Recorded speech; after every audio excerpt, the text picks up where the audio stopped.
Imperatori taisnā pozīcijā. Ja imperatori izkrīt taisnā pozīcijā, tad jaunais gads solās būt auglīgs.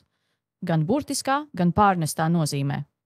Šis ir gads, kad viss, kam tu pievērsīsi savu uzmanību un enerģiju, var uzplaukt un attīstīties.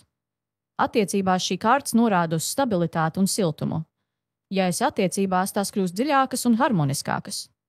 Varbūt arī pārmaiņas, kas saistītas ar ģimeni, kopīgas mājas, bērna piedzimšana vai citi skaisti notikumi, kas vēl vairāk stiprinās jūsu saikni. Ja esi viena, šis ir laiks, kad tu vari piesaistīt cilvēku, kurš tevi vērtēs un cienīs kā īstu karalieni. Runājot par darbu, imperators simbolizē izaugsmi. Ja tev prātā ir kāds projekts vai ideja, tad tas ir īstais laiks, lai sāktu darboties. Tu būsi radoša un tava enerģija piesaistīs gan atbalstu, gan resursus.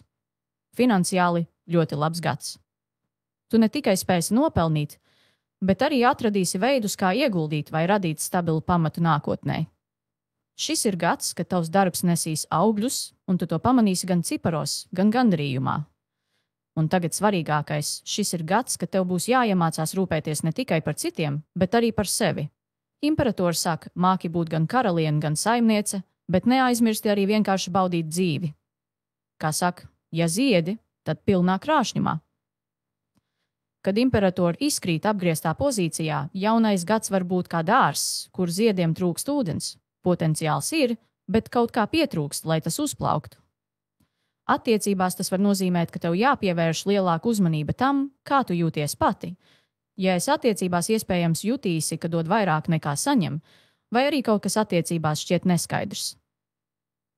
Šī kārts aicina paskatīties uz situāciju objektīvi. Vai tu rūpējies arī par sevi, ne tikai par citiem? Ja esi viena, šis ir gads, kad tev jāsaprot, ko tieši tu vēlies attiecībās, lai vari piesaistīt cilvēku, kurš tevi patiesi novērtēs. Darbu un finanšu jomā imperatori apgrieztā pozīcijā brīdina. Nesteidzies. Varbūt projekti vai idejas, kuras šķiet daudzsološi, bet ja tajos ieguldīsi bez rūpīgas analīzes, rezultāti var nebūt tādi, kā cerēji. Finansiāli šogad jāpievērš uzmanība tam, kā tu plāno savus līdzekļus. Iespējams jāizvairās no liekiem tēriņiem vai riskantiem ieguldījumiem. Un nobeigumā atceries, ka imperatori ir kā māte, kura rūpējas par visiem, bet nevienmēr par sevi. Šis ir gads, kad tev jāmācās sevi likt prioritāšu saraksta augšgalā. Kā mēdz teikt, nevar izliet no tukšas krūzes, tāpēc parūpējies par savu spēku un enerģiju. Kad to izdarīsi, arī viss pārējais sāks ieņemt savu vietu.